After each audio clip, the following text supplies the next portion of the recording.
Welcome everyone. My name is Lisa and I'm Head of Business Development at Clean Slate, which is home to Quids. Welcome to the Quids Professional Network event, Surviving a Winter of Discontent, Universal Credit and the Lessons from the Frontline. As most of you will know, Quids publishes magazines, guides and digital content which provide money, hints, tips and guidance to people on low incomes across the UK. Quids is the Money Skills Initiative arm of Clean Slate Training and Employment, and the organisation is a not-for-profit community interest company. Jeff Mitchell, the founder and the managing director, will be speaking later on in the event and will explain a little bit more about our work at that point. The Quids Professional Network is made up primarily of people working within social housing, local authorities, financial capability, digital inclusion, welfare support and so on. And the majority of you attending today are already part of this network, and as a result receive monthly e-newsletters from us containing news, blogs, updates on policy changes and so on. This, however, is our first network event, so we would like to welcome you all here today, and we are hoping this will be the first of many. So before we start, just a little bit of housekeeping. All the mics have been switched off except those of the speakers. We have 4 speakers today, and there will be time for Q&As at the end. For the Q&As, we'll be using the Q&A function, which if you go to the bottom right and click on the 3 shapes, this will pop up and you can type your question or comment in there, and I will then feed these through to the speakers. For your information, the event is being recorded for those who have been unable to attend. We reach capacity really quickly, and so a recording of the event will be sent to all those who are on the waiting list. We will hopefully be sending out to all attendees as well. Near the end of the event, there will be a link to a feedback form will be posted in both the chat function and in the Q&A. So if you could please fill this in so we can better understand what worked best and what you'd like to see from events in the future. So let us begin. Our first speaker today is Anthony Richards. He's the Poverty and Prevention Strategy Development Manager from Swansea City Council. So over to you, Anthony. Thank you, Lisa, and thank you for coordinating the event today. It's great that that this network has been set up. And good afternoon, everyone. So bear with me while I click the button and make the magic happen to share my screen. So as Lisa said, my name's Anthony Richards, and I'm from the Tackling Poverty Service in Swansea Council. And it falls on me to be the first speaker today, and I'm hoping that that my presentation will perhaps set some context. I'll tell you a little bit about what I intend to cover in my slot here. I'm going to talk very briefly on defining poverty.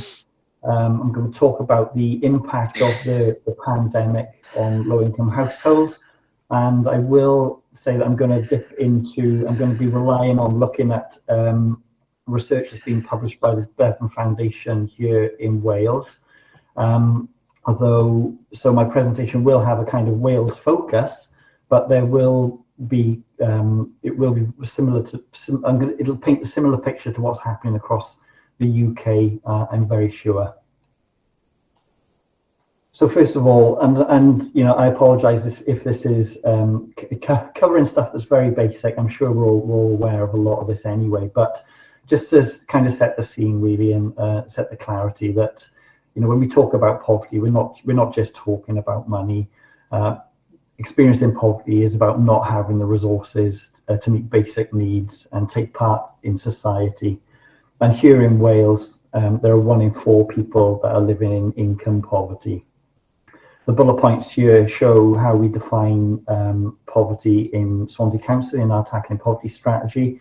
We define it as inadequate income for a decent standard of living, inadequate access to services to necessary services of good quality, and inadequate opportunity or resource to join in with social, cultural, leisure and decision-making activities. As I said, I'm going to talk a little bit about what the impact of COVID has been on people experiencing poverty.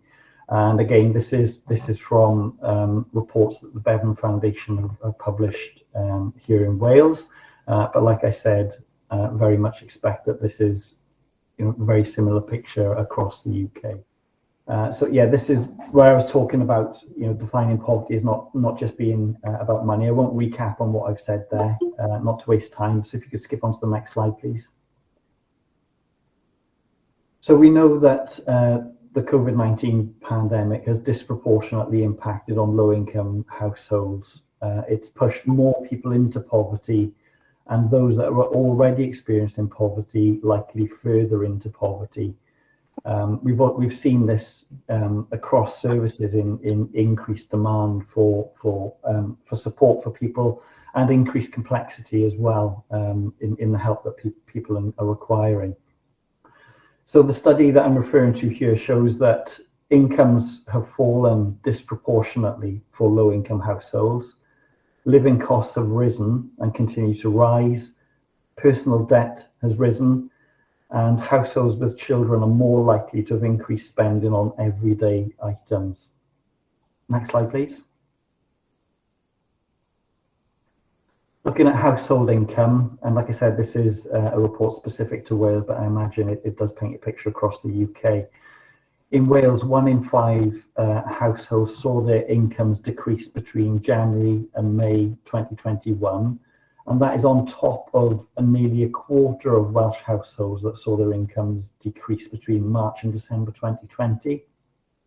As well as decreasing incomes for low-income households, we also see that income inequality has deepened.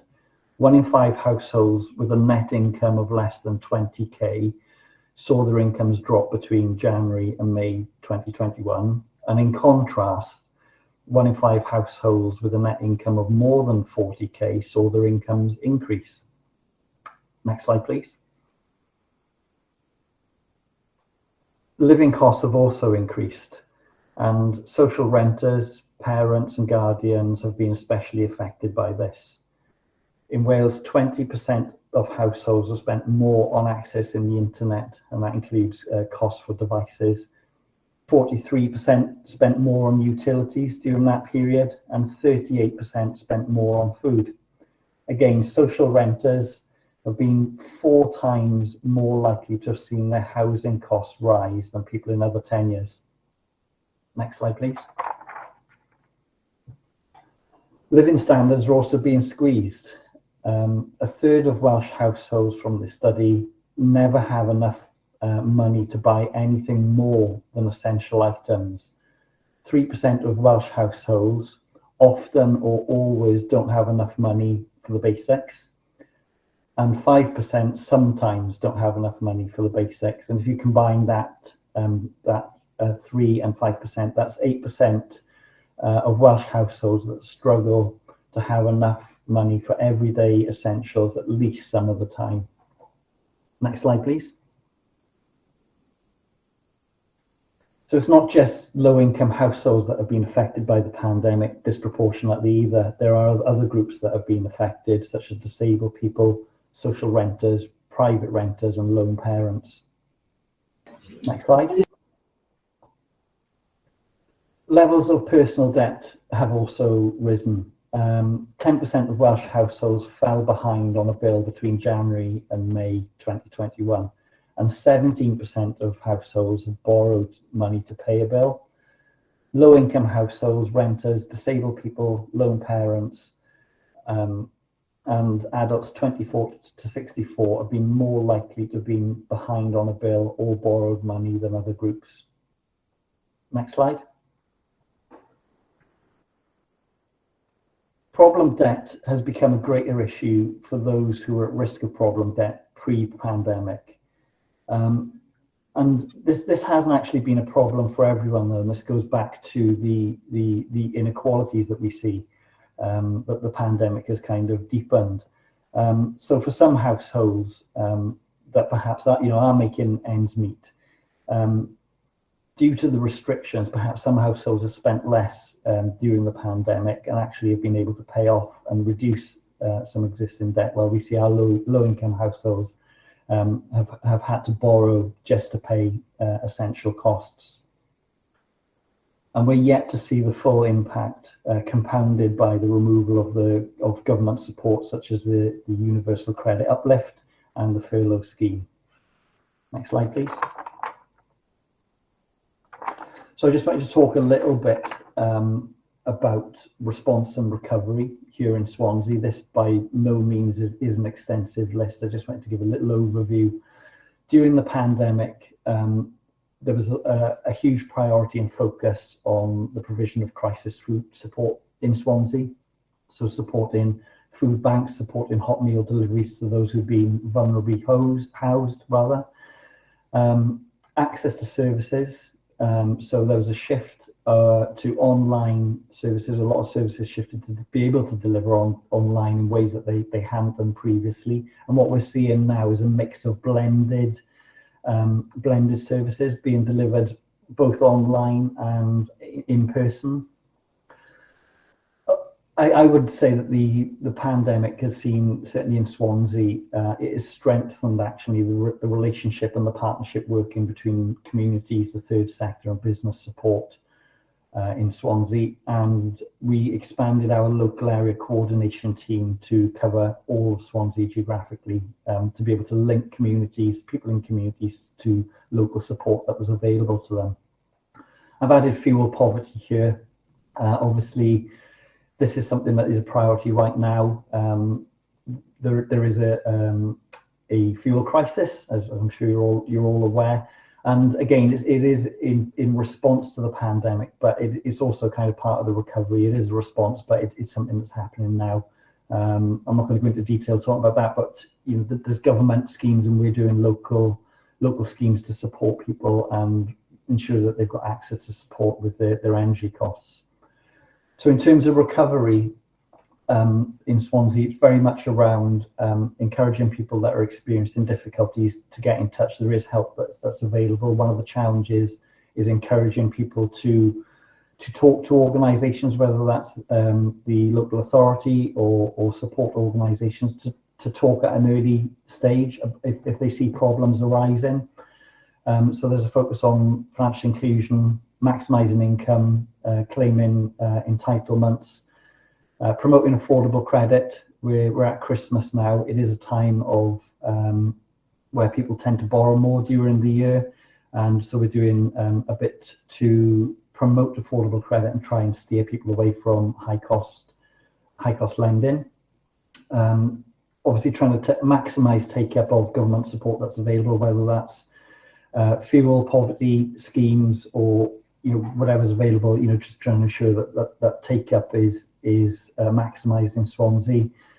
Employability support and building on what we've learned during the pandemic around community support. We really want to build on that, developing opportunities for volunteering and community support. And really, I suppose in terms of recovery, it is working with our partners and communities, trying to take where possible a whole approach across the city to be able to support people and communities. Next slide, please. I've just included a couple of slides here. I'm not going to talk in great detail here. This is a leaflet that we've worked on alongside the Children's Society and the Independent Food Aid Network to develop for Swansea. It's a model of leaflet that has been rolled out in other areas across the UK. It goes in 3 steps, identifying what type of money problem people are experiencing, what local or national options are available, and then where you can go to get help around that. So that's something that we recently launched and are promoting across all frontline workers across Swansea at the moment. Next slide, please. One project, local project in Swansea that we have supported this year is the development of an online app called Hope in Swansea. One of the challenges, I think, for organisations across the city in supporting people is knowing what other organisations are available, perhaps what capacity they have, are they open? So it was a need that was identified to develop something that would allow, I suppose this is a kind of a next step up than creating a directory. I'm sure that's something that has happened in lots of cities where the aspiration is to create a directory of services that's available. very difficult to keep up to date. Once you've pulled it together, it goes out of date straight away.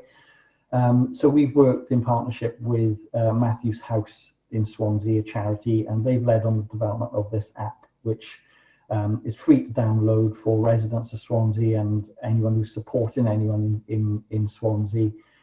You can very quickly identify what type of help you're looking for and what's available in real time. If you want to have a little look at more of that, you could do a Google search on it, download it, and have a look around. Okay, next slide, please. I think this might be my last slide as well. I just wanted to talk about employability support as well. Obviously, a lot has changed during the pandemic in terms of employment. A little bit of generalization here, but I think it's true in the whole, is that low-income households are more likely to have either had disruption in their employment or lost their jobs due to the nature of work that they're likely to have, whether that perhaps be in retail or hospitality, for example. In Swansea, we've got a single entry point to employment support that we call Swansea Working. There's lots of programs. I'm sure this is the same across other cities in the UK as well. Lots of programs available to help people, all with different eligibility criteria. So we created a front door Swansea Working for employability support. People come in through that front door and their needs are assessed and triaged, and they're hooked up then with the most appropriate program of support that's available for them. I think I'll say next slide, but I think that was my last slide. Yeah, thank you very much. That's great. Thank you, Anthony. Really interesting, some really stark figures there. And I think, as Anthony said at the beginning, we can presume that those kind of statistics that he was talking about in Wales are replicated across the rest of the UK. So yeah, really interesting. Thank you very much. Great. Okay, thank you. So our next speaker is Ian Corey. Ian is from the Astor Group, and he is the Welfare Reform Manager. So over to you, Ian. Thank you very much, Lisa. I was tempted to stay on mute just for a laugh to get you all to say, "You're on mute," but I missed the opportunity. But let me try and share my screen. Okay, all the pictures of those happy smiley faces have gone. All I can see is the screen. So I'm sure Lisa will shout very politely, of course, if this isn't working, but I will assume it is. So good afternoon and hello to you all. I've worked with Quids for many years, giving Astor's customers access to the Readers Club and the magazines. And I like to think that we've got a really good partnership, a common purpose. And this is a theme that will run through my presentation today. Now, the benefit to Astor is that we don't need to reinvent the wheel. We don't need to spend time and money rewriting the stories that already exist. We can leave that to the experts in Clean Slate and Quids in the confidence that they know our customers, they know the types of customers that we deal with and the issues that they're experiencing, and that they can deliver the required messages in ways that gets our customers' attention. Having an independent message that is not just another email from the landlord is something I believe helps engage more customers. And the benefit to Clean Slate, of course, is that they get the feedback and the challenge from a housing professional, whether they like it or not. And I'm sure this has actually helped to improve the services that they can offer to all of you and your customers. An example of that would be the digital version of the magazine that we've worked together to push out and has become a key product in this COVID world. This slide focuses on the challenges that our customers will experience over the coming months. I'm sure you could all add additional things to this list in your local areas. It's certainly not an exhaustive list. It can go on, unfortunately, as Anthony's slides suggested previously. Now, the vision of the economy being high skill, high wage can seem like a million miles away from many of our customers. We know that work is the best solution for most people most of the time. But work is not the answer for everyone, and finding and holding down a job is for some a challenge too far. And while we welcome the improvements to the universal credit system that we saw in the budget, we know that there is a real possibility that the divide between the haves and the have-nots is only going to grow in coming years. Those that work might well stay as the just about managing class, but those who can't work are becoming ever more marginalised and may become the just about drowning class as more and more people get into the spiral of debt, poor health, unemployment, and further debt. And the elephant in the room that's not on the slide there is the rent increase that social landlords will pass on to our customers, mostly next April. Social landlords are allowed to increase rents by CPI plus 1%. And I suspect that there will not be very many landlords that do not use the full headroom and increase rents by 4.1% come April, which is, of course, above benefit increases and no doubt above most wage increases. And on top of all these fiscal related points, we have the medical hangover of COVID, with many customers suffering with physical and mental ill health that then impacts on their day-to-day abilities. And so we have a cost of living crisis for sure, but it will manifest itself as a human crisis. So this slide is really about the challenges that social landlords have. And we're generally, most social landlords are generally large, complex businesses. We use loans and covenants that require profits and surpluses to be made.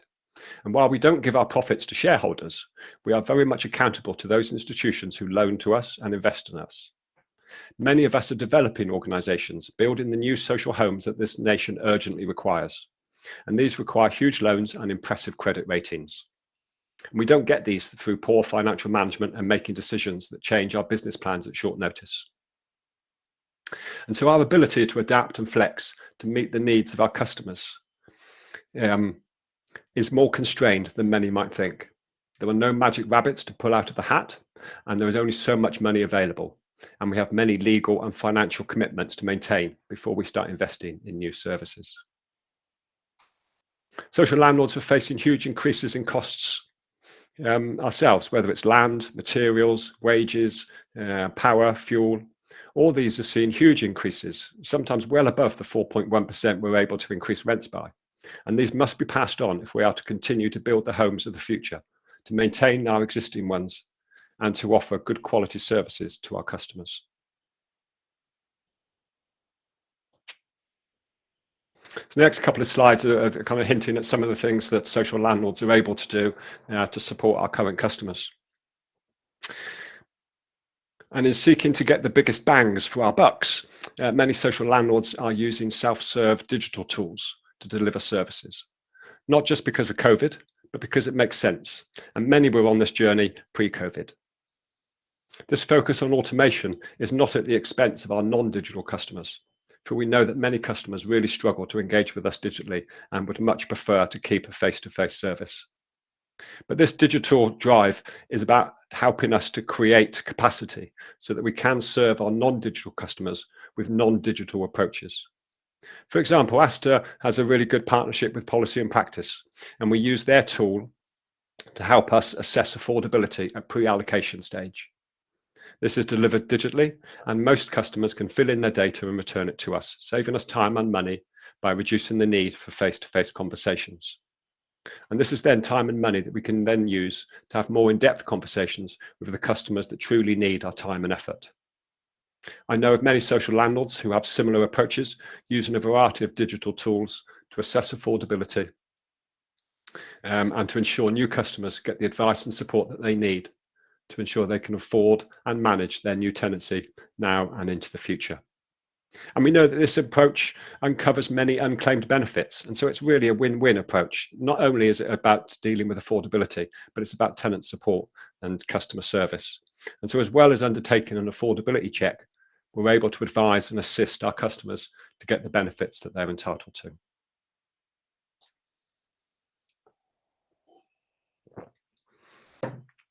In terms of services to customers, maximising income, reducing outcome, helping customers reduce their outgoings, helping customers in crisis, and helping customers sustain their tenancies. These have been words that have been said in my 27 years plus in social housing. There's nothing new in these things that we're doing for customers.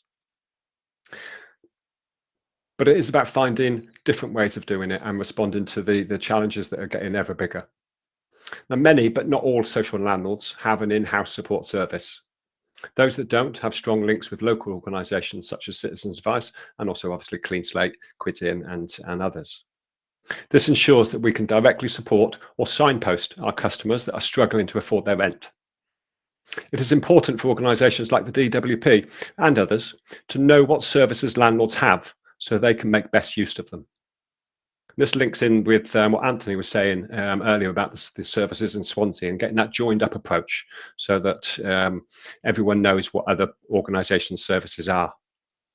And the DWP have a phrase they've been using called, which goes, who knows you best? So that advice and assistance to help a move to universal credit can be undertaken by the organisation that knows the customer best. This phrase rings true for social landlords too, as we struggle with customers who refuse to engage with us, whether that is because we are seen as the bad guys, because we demand money, or whether customers just prefer to get their advice from an independent organisation. Our customers, and yours I suggest, need choice in who they go to for support. And so it is essential that all support agencies, housing organisations and the like are aware of each other's services and if possible share data so we can identify customers who might fall between the gaps.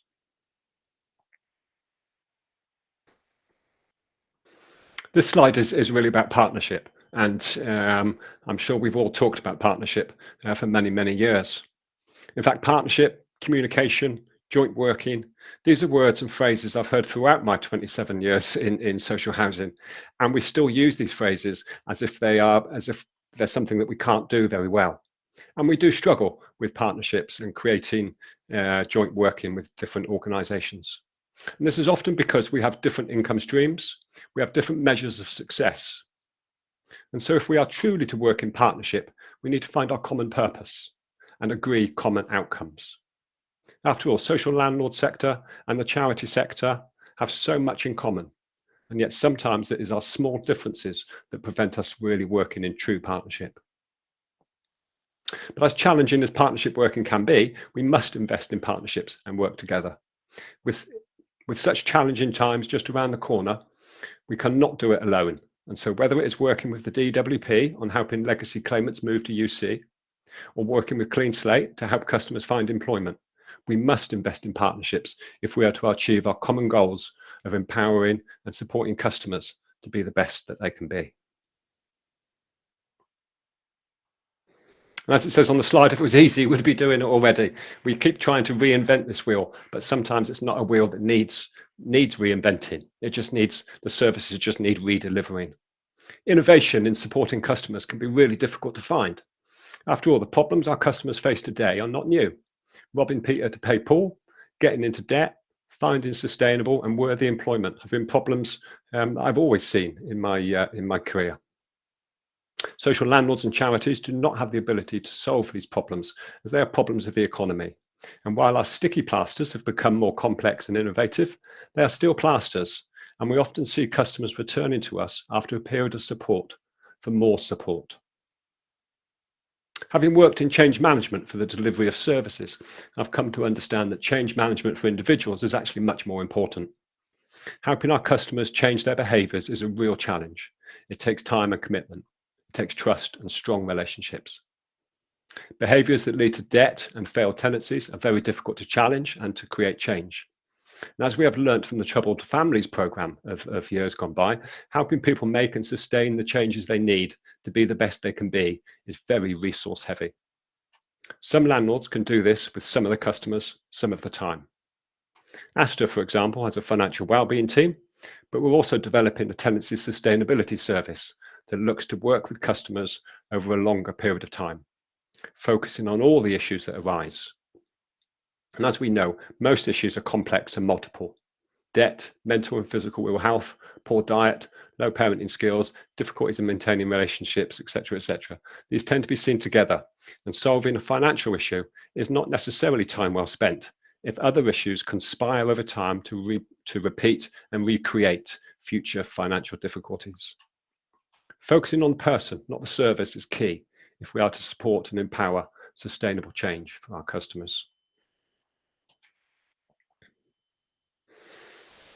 And of course, social landlords, charities, support organisations cannot do it alone. So every organisation should focus on what they do best and understand what others do best. We can then prioritise and find the actions that have the biggest impact for our customers.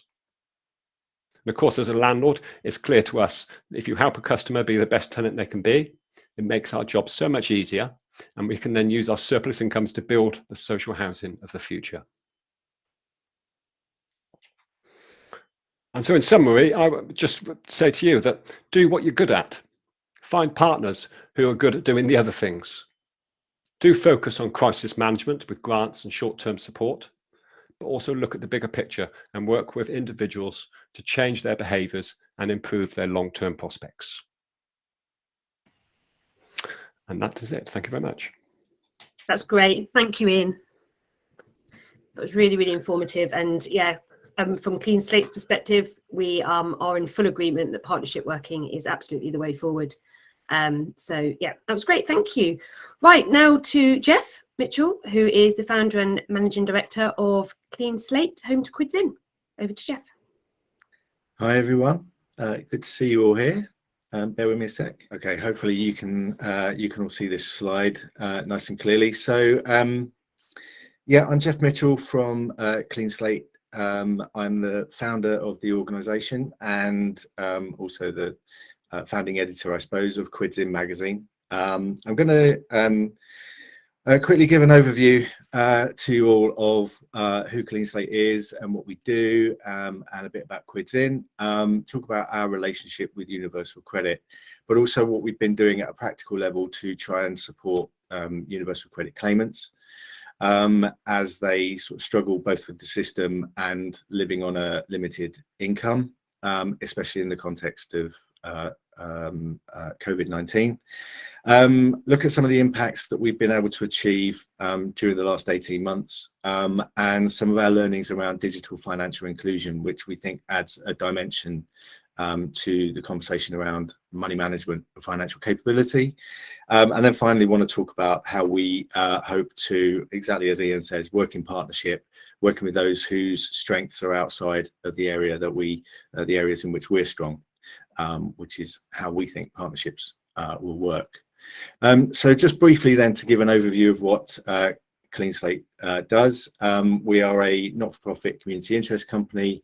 Our aim is to help people be generally better off, people on low incomes to become better off and more in control, not only of their finances, but of their life circumstances, really. Clean Slate has Quids In centres, as we call them, in the west of England, so Bath, Bristol, also Gloucestershire as well, and also in East London, which have started to reopen post-pandemic, fingers crossed, post-pandemic. And they offer drop-ins, which are generally led by peer workers who we've recruited through our services. And we deliver group workshops on money skills, help for finding work, and also access to online facilities as well. Since lockdown, obviously we couldn't deliver those in the room operations from the community spaces where we worked because they all closed, and so we developed a remote service which is delivered by phone and online, revolving around a money health check and financial guidance service, which I'll come back to in more detail. We also have social enterprise activity to create paid work opportunities for job seekers, to give them the confidence and the starting point to be able to say to employers they've got recent work experience, in addition to providing paid work for our peer workers who are part of our team. We also, for example, run a Clean Slate distribution, which delivers leaflets door to door, for example. Bristol City Council and some housing associations in the West of England use us for that. Quids In, as Lisa said at the start, is our money guidance initiative. It publishes a quarterly magazine, a monthly email, money email, like you've seen many bloggers like Money Saving Expert and the comparison sites and daily newspapers all do it. We do that too. And then we work with landlords and local authorities and support agencies to get those materials out. Obviously, Ian at Asta has made reference to the Readers Club emails, which is a monthly service that we provide to Asta. and they provide to their tenants. We also have a range of guides, including one on universal credit, and our website is growing all the time with content that is designed to make simple some of the more complex issues around money management. There is almost everything that anyone needs to know about managing your finances on various websites on the internet, but not many of them are written for Quids in readers, where the content is accessible, easy to understand, so we try and sort of make it simple to follow, and then provide links to that more in-depth and comprehensive information that's already out there. Likewise, the magazine itself and the content in the monthly emails are designed to be accessible. They're tabloid style, which is why you can see in the center of the screen here, Joe Wicks in the middle there. It's designed to look more like either Take a Break or one of the supplements to the weekend tabloid newspapers, for example. So really just thinking about how our readership engages with media, and then using that as a platform to get socially useful information into their hands, basically. And we Quids in that all of those materials are available to buy, which helps keep us in business. Just briefly, our organization's vision, mission and goals. What we want to see is a world where people can provide for themselves and their family, where society addresses everyone's needs, and where it does not cost more to be poor. Obviously, the poverty premium is something that that we see regularly, but people are up against all the time. And one of the things that we're constantly looking at is how can we help people just get their head above water first, and then get ahead, so that they can kind of overcome the poverty trap, really. Our mission is to create meaningful, measurable change, so people on low incomes are better off in the broadest sense and more in control of their lives. In essence, that's what we're here to do. Coming down to our relationship with Universal Credit, we've been working in pathway areas since the launch of Universal Credit, so primarily in Bath and North East Somerset, and in Southwark as well, in London, and working with the local authorities there, but more importantly claimants, and really sort of getting into the weeds of what's actually happening for people there. Inevitably, as a support agency, we're more often than not, the people who come to us are vulnerable in one way or another. And one of the things that we've witnessed is actually the Universal Credit system has probably certainly more at the start, and then it has improved over time, but it tends to let vulnerable claimants down more than anyone else. And that's there's the introduction of that Universal Credit as a system was incredibly problematic, and continues to be for many that face the biggest challenges. By working with those claimants, we identified the triple threats, as we call it, the 3 Bs, banking, budgeting and being online. And we've used that as a useful motif, really, that runs through our training sessions, our 3 Bs money skills workshops, but also is peppered into various products that we have, including our Universal Credit Guide. The guide itself is a 32-page magazine. It's easy to read. Its content is kind of tabloid, but it's a bit more serious. So it's a little bit more carefully presented, but focuses on the practical steps, making sure you've got the right kind of bank account or credit union account, that you're able to get online and actually do everything that is required to manage your journal, for example, and also being able to manage a monthly budget paid in arrears after 5 weeks from your first claim, those kind of things. We also have local editions of that guide, and we also recently published a bespoke edition of a loan shark guide for East London, which was also in Bengali, and we've done one of those for Wales as well, that was part Welsh, part English. And then we are also looking to share information. We've been sharing information since the start with workers throughout in the sector through our network, Quids in Professional Network. So I mentioned earlier that we've been running a money health check service and sort of financial guidance program. The way that works is that we use an online tool presented as a quiz. It's presented publicly as the Future Proof Finance Quiz. It was originally developed as an extension of some editorial for the Quids In magazine and our 10th anniversary edition back in 2018. But come lockdown, we brushed it off and brought it to the center of our operation and started to run through the 25 questions that just ask yes, no questions about the facilities and habits that people have in place. There's a few on the side here that you can see. Do you feel sure you can keep food on the table if your income stopped for a few weeks? Do you know your help? Do you know for sure you're getting all the help you're entitled to from the state, for example? Every no answer triggers some guidance, and at the end it's automated to provide basically an action plan on all the things that people might consider in order to become more financially resilient. For every yes answer, they score a point, and then what we're able to do using using the online tech is monitor the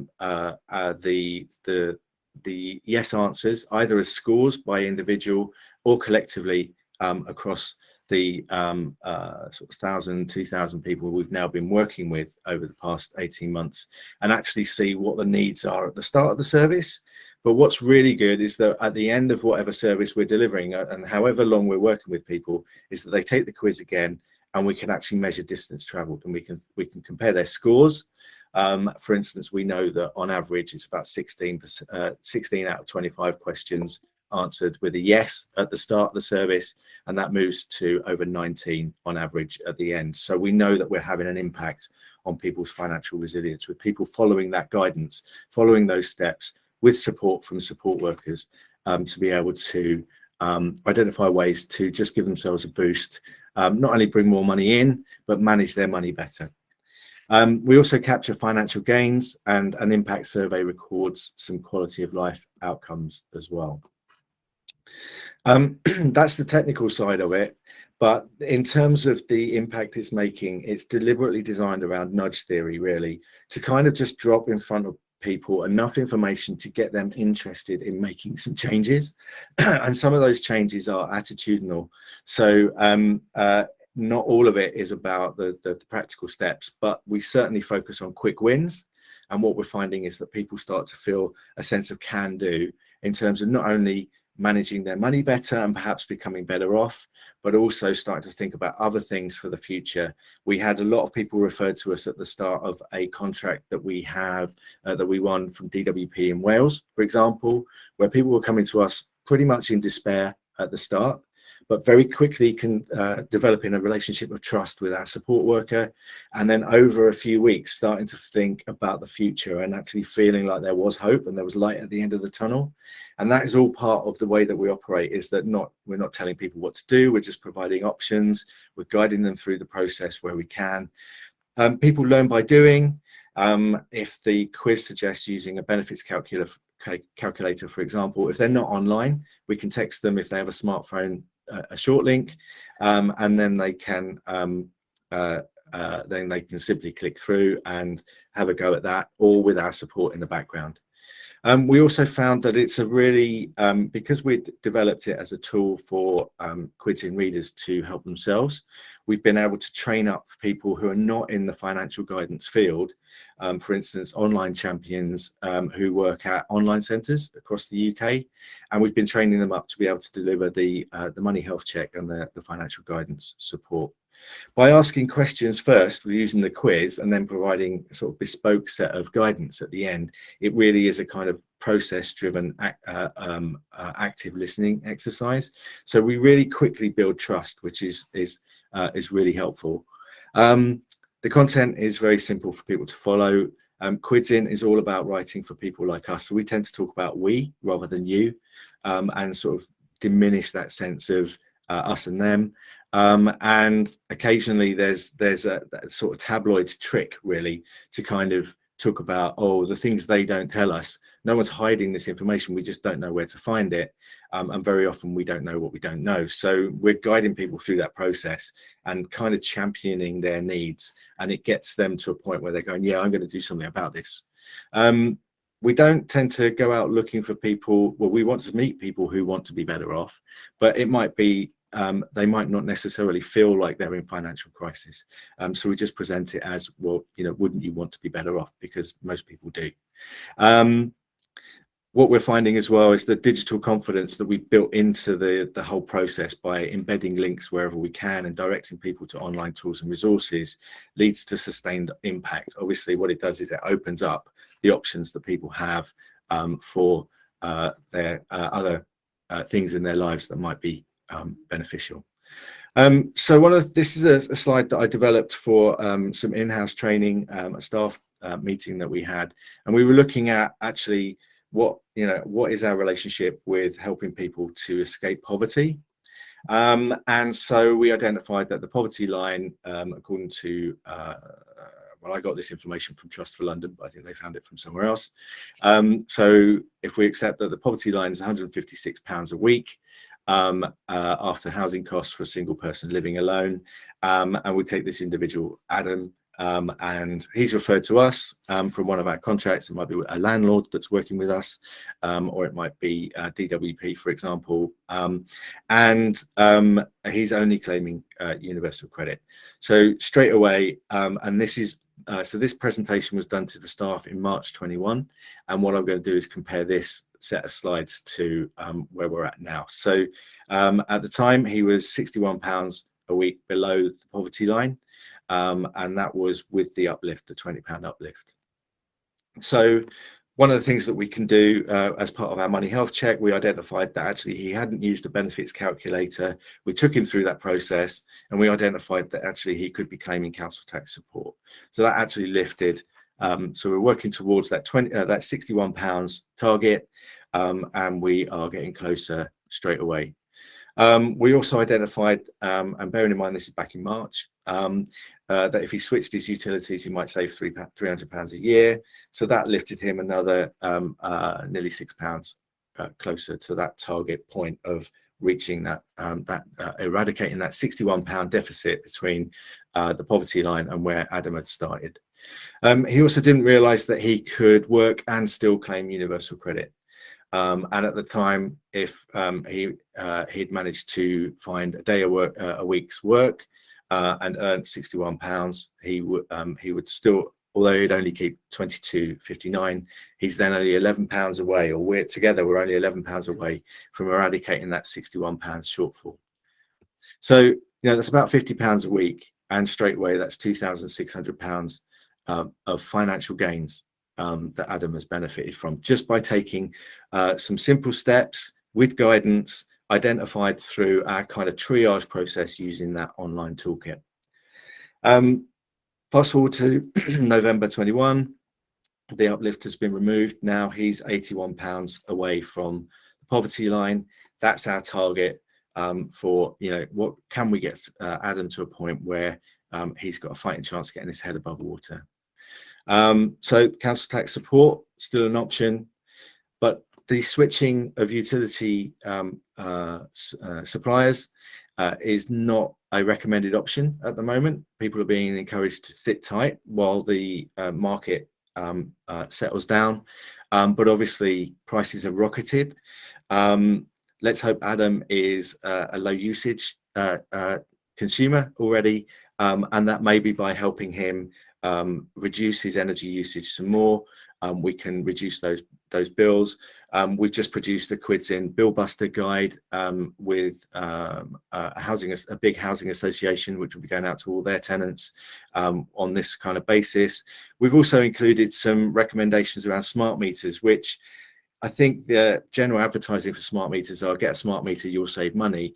We don't believe it works like that. It's like get a smart meter, learn how to read what it's telling you, start to sort of make a target of reducing those costs every day if you can through reducing your usage, and then start thinking about maybe put in, if you know that £5 has gone out today, could you put £2 in a pot somewhere towards your future bills? So starting to get on top of that, managing that. Again, and obviously the earnings taper has been made more slightly more generous by the government. And if Adam now finds a day a week, he on the new minimum wage and earns £66.50 now, he would get to keep £29.93, but he's still £28 short of that target £81 that we want to eradicate. So that he gets to at least that minimum standard of income. But if Adam did do another full day's work, even with the deductions from universal credit, he would eradicate that £28. Going back to Ian's point earlier, it is just a fact of life that work is the best way out of poverty for those who can. And in this example, Adam is able, but didn't know he could do that without losing his benefits. There are plenty of people who need a lot more work and support if they're able to work at all. Just going to whiz through a few slides with some stats. So this is comparing the outcomes of the quiz at the second time that we take it with people compared to the first.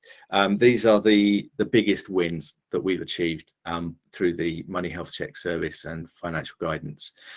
So people taking that benefits calculator swings from 17% who have done it at the start to 81% by the end. People know much better where to find help if they have money problems. This is sort of historically over the time we've been running this service, the switching, getting people to switch has had some impact. But as I say, that's kind of moot point at the moment. We're actually changing that question so that we can actually catch more people and provide alternatives to just thinking about switching. The question about have you started thinking about doing things differently is really important for us. That means that there are some habit forming. There's some habit forming going on, and there's some attitude changes going on. Quickly, a case study that we've shared in this edition. Again, sort of coming back to what Anthony was saying about Hope in Swansea. This was our Hope edition of Quids In, with lots of case studies from readers about people who had made some significant moves towards improving their financial well-being. Sarah had lost her job. She was referred to us from DWP in Wales. Her universal credit didn't cover all of her housing costs, so it meant she was relying on food banks. We helped her manage to reduce her spending and applied for emergency assistance, which she was successful with. She switched utilities, generating about 720 a year. And broadband costs were a mix of reduction and refund of overpayments, generated 524. There's a council tax refund as well of 171. In total, all of the different things that we did helped Sarah get to a point where she had financial gains of about £1,906. But she was an outlier. So she was an older person approaching state pension age, but not there yet.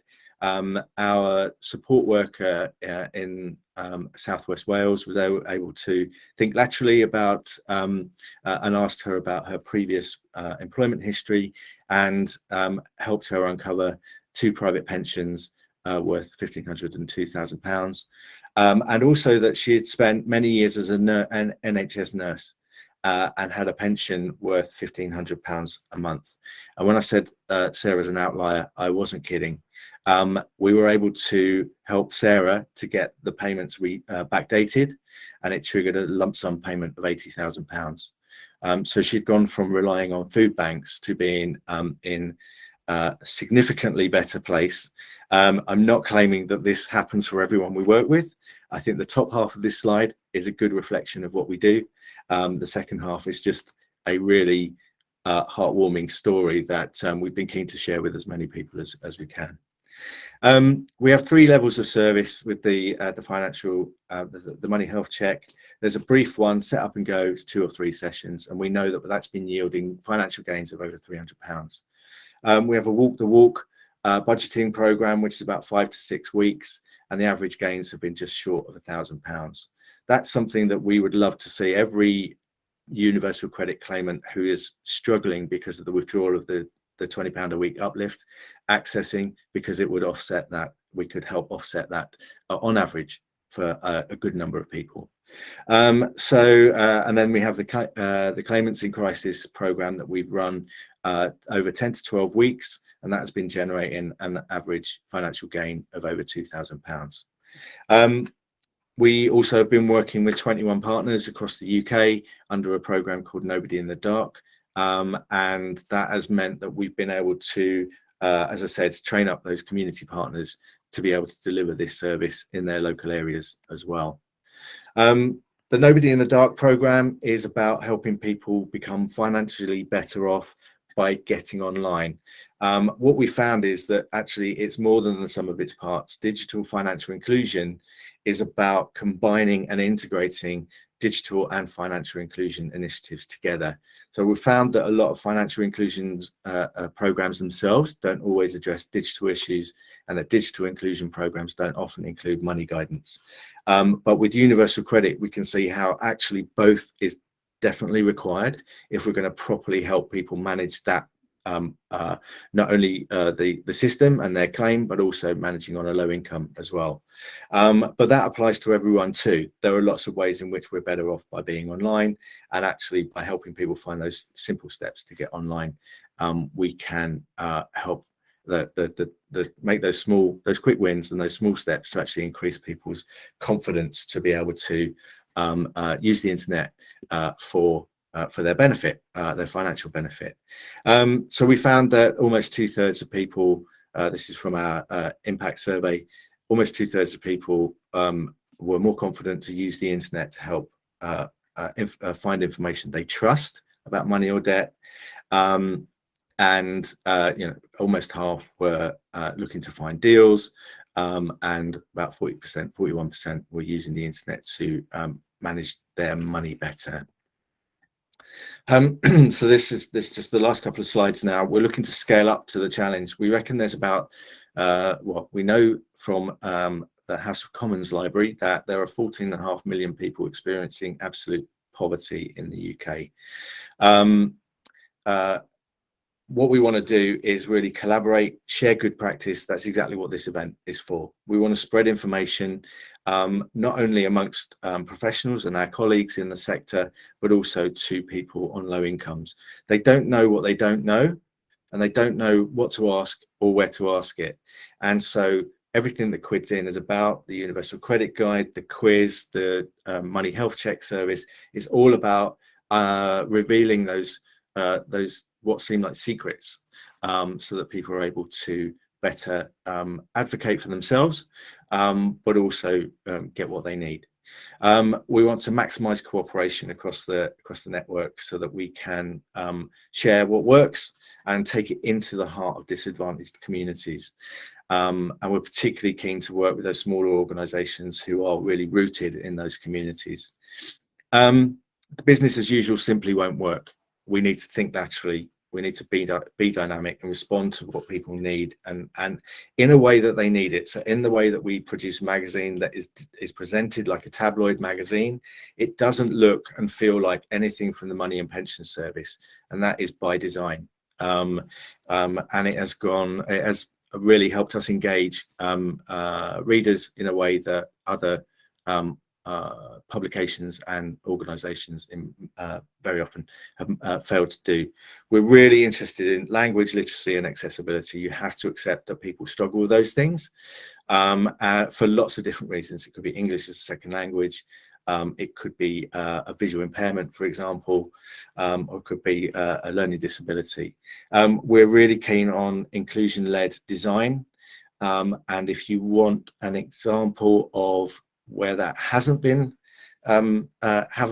delivered, I think just look at the universal credit system. I mean, so many assumptions, so many false assumptions that people have savings, that they're able to get online, that they have ID to hand, that they could manage to wait 6 weeks for their first payment, and that they would be able to manage a monthly budget.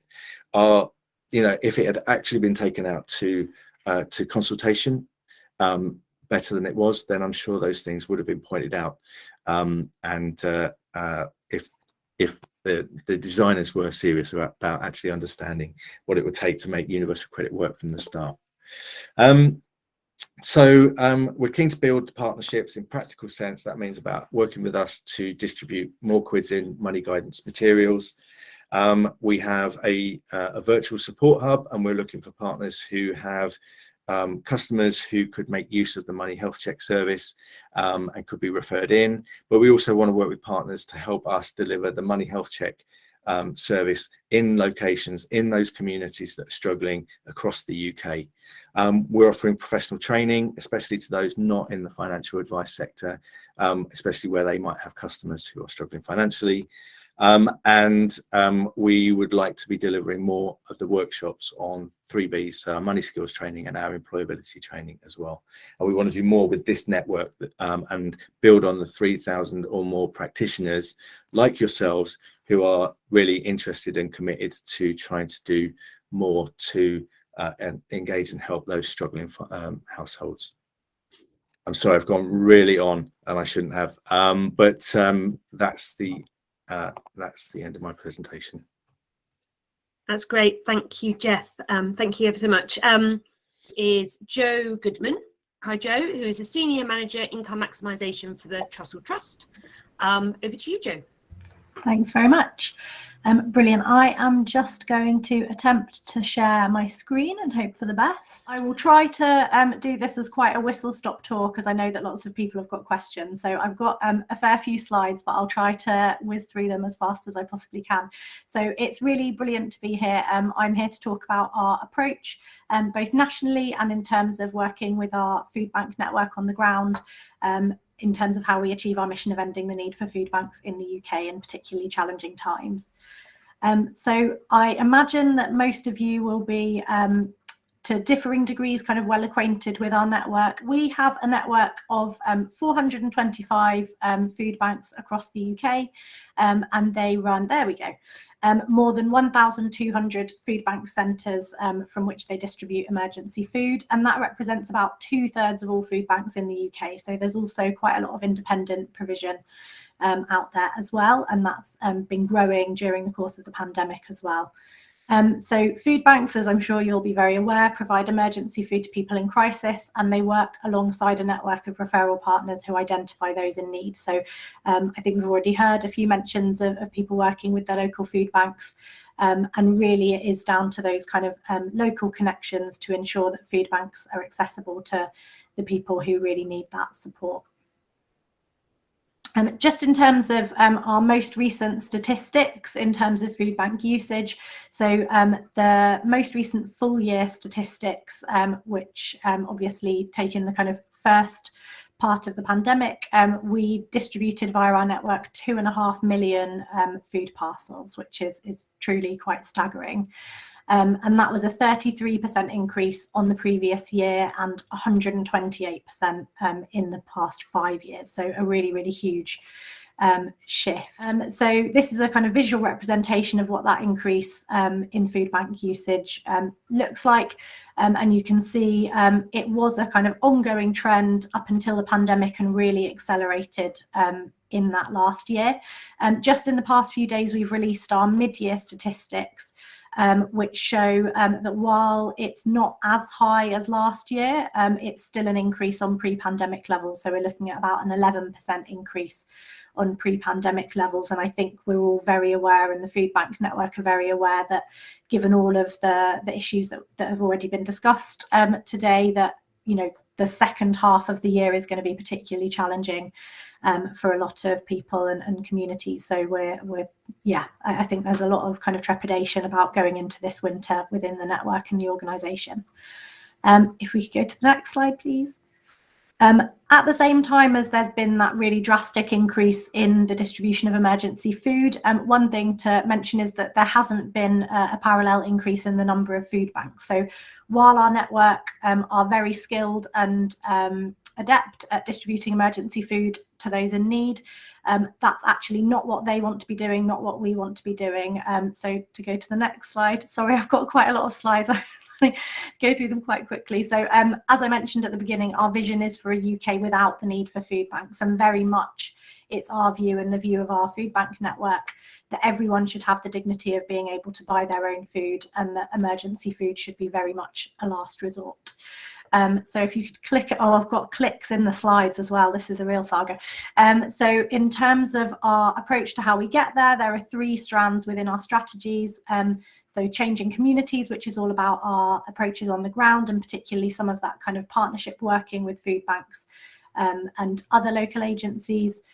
Changing minds, which is all about changing the narrative around food bank usage and poverty, and influencing kind of the general public, the media, and so on. And changing policy is all about looking at some of the drivers of food bank usage, because we know however much we're able to do on the ground, there are those systemic issues that until we've rectified those, we're still going to see people turning up at food bank doors.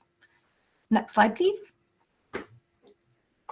So in terms of what we know about why people need support from food banks, we're quite lucky that we have quite a rich data set through our referral data, and all of these will be very familiar to all of you, I think, but the key factors are around social security, low levels of benefit income, and particularly deductions. So that's coming up very significantly in terms of people having low benefit income, and obviously we know with the removal of the uplift, in addition to the deductions that many people are facing, that really does put a squeeze on people's income.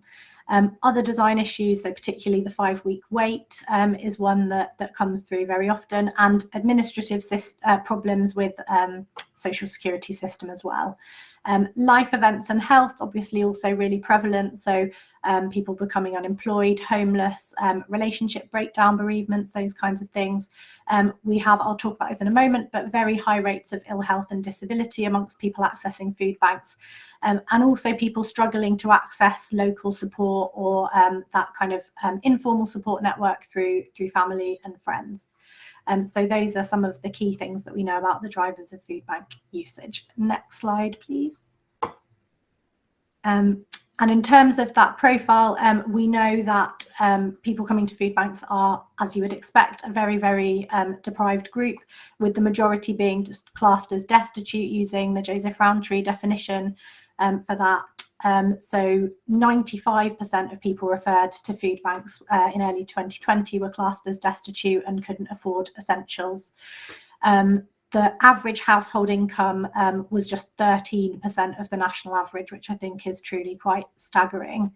And 86% of people, households referred to food banks were in receipt of social security. So although there are households in work accessing food banks, it's around 16%, and a lot of people coming to food banks fall into that category where work isn't an option for them for various reasons. Next slide, please.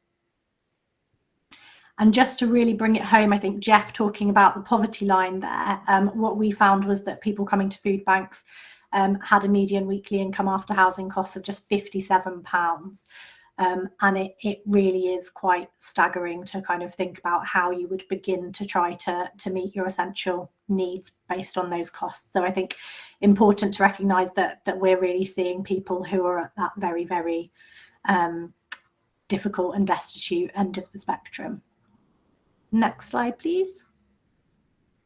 And just really quickly to mention that some of the demographics that we are particularly likely to see are single parents, families with 2 or more children, and households with ill health or disability. The majority are working age. But yeah, lots of dynamics there that you'll all be aware of. That obviously means those demographics are more likely to find themselves at a food bank. Next slide, please. So this is our theory of change, which is quite pretty to look at on a screen. I'm not going to attempt to talk you through our theory of change. I'm going to just talk you through a couple of really key areas in terms of our approach to ending the need for food banks. So if I could go to the next slide. I wish I had a jazzy mechanism to zoom in, but this is just me cropping a bit from the full theory of change. So changing policy, there are key areas there around ensuring that the welfare benefit system provides timely and sufficient support to people, that lived experience plays a part in policy making, and that we're building cross-party support for policies that protect households from destitution. So just to give a few examples, the next slide just shows, if we can go on to that, and sorry, this one has loads of clicks.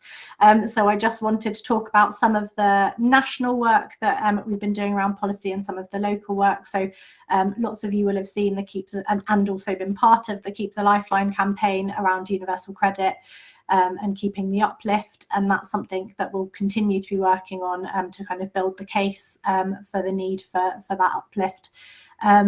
The next one is around the 5-week wait and looking at how that kind of builds into the system, a situation where people often find themselves in a state of destitution. Closely linked to that, the next one is around government debt recovery through the benefit system and how that impacts on people. The next one, I was just going to mention that there's also, as well as lobbying of the UK government around some of these issues, there's lots of work going on in our teams in the devolved nations. So our team in Scotland were really involved in the campaign to double the Scottish child payment, which there was very good news on, I think earlier this week. But also doing lots of work locally. So the next one is around how we, so Menu for Change was a piece of work in Scotland looking at how emergency food could be positioned as the last resort, with cash and rights-based approaches coming in first. So we work really closely with IFAN, the Independent Food Aid Network, who are doing some really brilliant work around looking at those referral pathways and approaches in local communities and working with food banks to address those. Next one, sorry, and also supporting food banks to do their own local approaches. So this is Wandsworth Food Bank, who have been doing lots of interesting local campaigning work based on what they're seeing in their food bank. So the next slide just shows, this is quite an ambitious amount of stuff to have in the presentation anyway, the Changing Communities strand, which is really about our financial inclusion work and what we do to ensure that people who are in need of emergency food now are also accessing the support and advice that they need to hopefully move them to a position where they no longer need access to emergency food. So if we can go to the next slide. So some of the key priorities around our financial inclusion work are addressing the causes of financial crisis, connecting people to the right support at the right time, and doing whatever we can with food banks and their partners at a local level to try to prevent individuals from needing food bank support on an ongoing basis. So the next slide, I'm just quickly going to talk through something that we've been working on with Citizens Advice in England and Wales, which is a helpline which was set up at the start of the pandemic. I can't take any credit for this because it was both before my time and the other side of the team, but really rapidly setting up something so where food banks were concerned that lots of their referral agencies weren't going to be able to pass on those referrals due to the challenges that they were facing logistically at the start of the pandemic, ensuring that people were able to initially get that referral through to the food bank, but also actually very rapidly what was put in place was actually an advice first approach. So everyone who was calling that helpline was able to get an initial assessment with an advisor, income maximisation check, and kind of holistic advice across a range of areas in order to try to address some of those root causes of crisis. So the next slide will just show how that's presented on our website. We do also have a parallel agreement with Advice NI in Northern Ireland, and we're currently kind of scoping the best approach in Scotland. But so it's presented as a pathway to access emergency food, but also advice is kind of integrated into that journey. And the next slide just shows really quickly some of the key kind of outcomes from that helpline to date. So we've answered 92,000 calls and recorded financial gains of over £20 million, which has gone straight into the pockets of people facing destitution, which is really, really heartening. The next slide, and I'm sorry to not be really doing this justice, but I really want people to have the chance to ask questions at the end. So the other side of our approach is all about supporting food banks within our network to build their approach and ensure that people have a pathway into specialist advice and support when they are accessing or seeking access to a food bank. So core pillars around that are income maximisation advice and debt advice, but we're also, if you could click the other side of the slide, just shows lots of food banks are also looking at wider pathways around things like money management support, immigration advice, housing advice, and some of that more kind of long-term wraparound support that lots of people need in order to kind of help them get to a place where they're not in need of emergency food going forward. So the next slide just really quickly shows some of the kinds of models that exist within our network. And what's really important to say is that all of our food banks are independent organisations in their own right. So really, from our perspective, it's about working with them to find the approach that's likely to work best for their community and the need that they're seeing. So we do a lot of work with them to understand the need, and also, where possible, to bring in that lived experience of people who are accessing their food bank as well. So if you could just click the first one. So all of our food banks in the network, as a minimum, do signposting. So they will be building an awareness of those local and national services. Someone mentioned the STEP app in the chat, I think. So quite a lot of our food banks are now piloting using the STEP app to connect people with appropriate services. The next one is around supporting people with navigating online information, so things like benefit calculators, grant searches, and so on. But an increasing number of food banks in the network are really looking at how they can actually integrate advice more closely into the journey. So if you could click again, we have an increasing number of food banks who, very often working in partnership with a local advice agency, will actually be bringing in a co-located advisor in their food bank centres, so that they can really take that kind of warm welcome that comes when people come to a food bank and transfer that over to an agency that perhaps people might have felt some barriers to engaging with on the high street. So while obviously no one wants to find themselves in a food bank, what we do find is that actually, once people are there, that kind of warm welcome, and although, you know, we believe it's inherently undignified for people to be needing to go to a food bank, I think the experience of being somewhere that's very non-judgmental and is clearly trying to you know, help people from that perspective often really kind of helps to. So very often the advisors coming into food banks are saying that some of that work of bringing down those barriers has already been done by the time someone comes to them from a food bank. And finally, just to mention, obviously there have been huge challenges in terms of co-location in the past 18 months or so. So lots of food banks also working with providers around delivery of remote advice services and looking at how they can kind of translate that warm welcome and warm handover to people accessing services in that way, which obviously brings its own challenges, but we've had some of the network doing that really, really successfully. So I think that is all from me. Very much whistle stop, and I'm sorry that I've kind of skimmed over some of that, but hopefully it leaves us at least 7 minutes for questions. That's great. Thanks so much, Jo. Really interesting to hear about the financial inclusion work that's going on. Really interesting. Thank you. Right, we really do only have 7 minutes. So there are some questions that have been posted in the Q&A and also in the chat function. If anyone has any further questions, please add them there. But let me bring those up. Okay, so this is a question for Jeff from Ian. Do Clean Slate campaign and talk to the government about the issue of it costing more to be poor?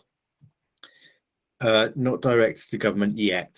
So we have a plan for the future, which is to build a real evidence base, drawing on our experience of working with people, and in the meantime focusing on really trying to help people lift themselves out of poverty one at a time. But what we think that will show is how sometimes, it's not always, and obviously as soon as you talk about poverty, it's always a big and no one size fits all anyway, but it's a big challenge. But you can, sometimes the small steps make the biggest difference.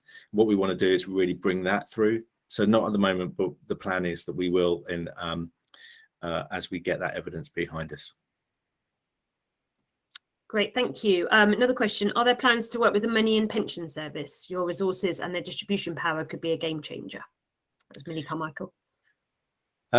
We'd really like to. I think they've got their hands full at the moment recommissioning debt advice and those regulated services. And I think their vision is that money guidance should wrap around debt advice much better than it does already.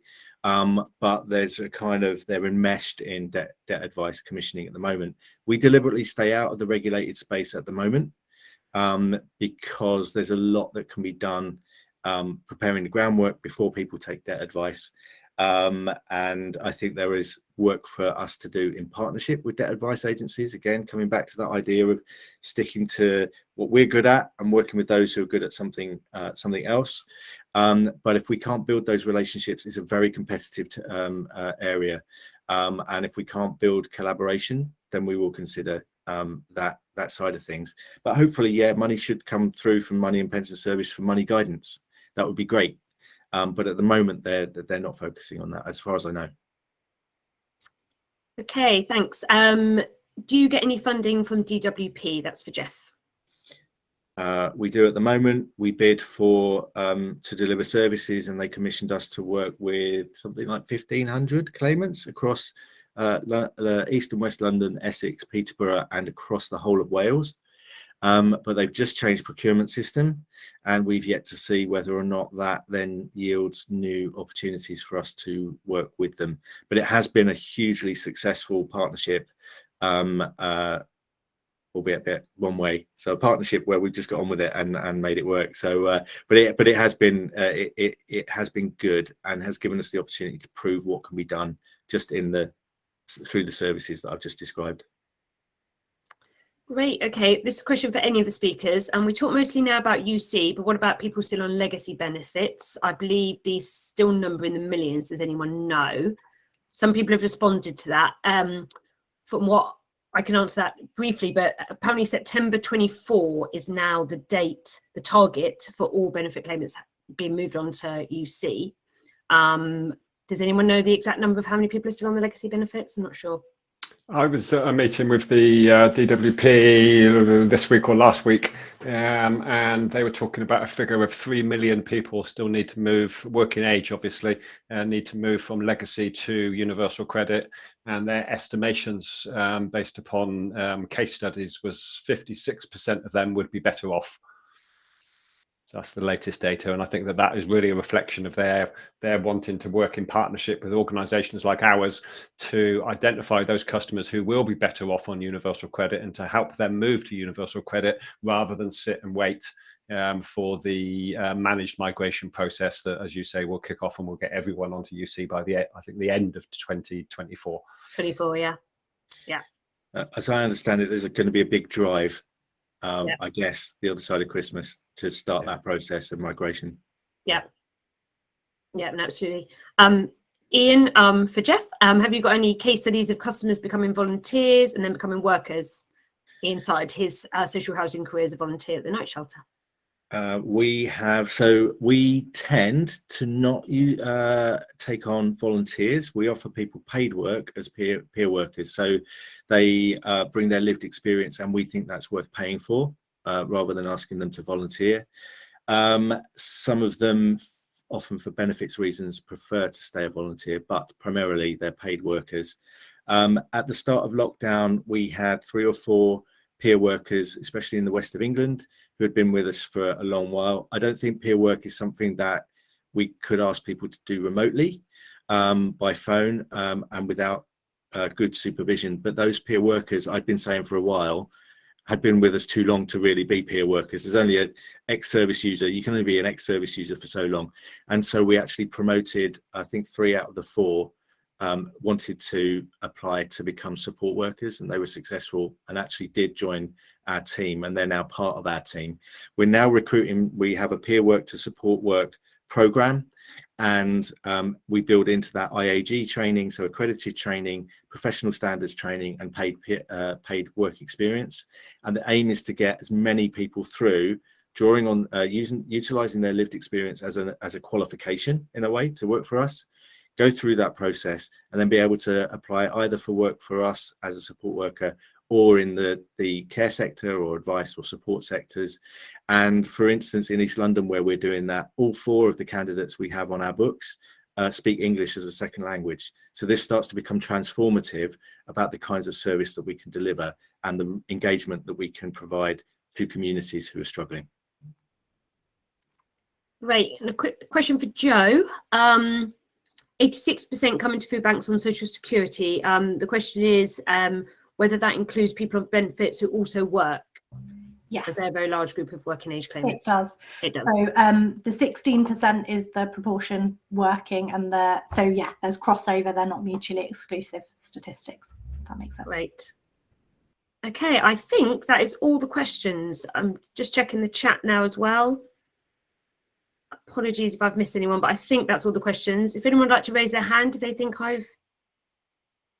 Oh, a new question. Let me have a look. Bear with me. And then we will just post the link to the feedback form in a minute. So if you could just complete that as well, that would be amazing. So question for Joe.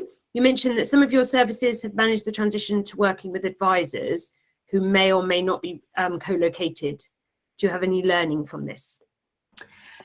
I think that's probably a whole nother session. We have got a lot of learning from it. I think the importance of that referral, I think regardless of whether whether the advisor is co-located or it's happening remotely. So I think really the ability of the food bank staff and volunteers to be able to kind of sell what an advisor can offer someone, I think is really important.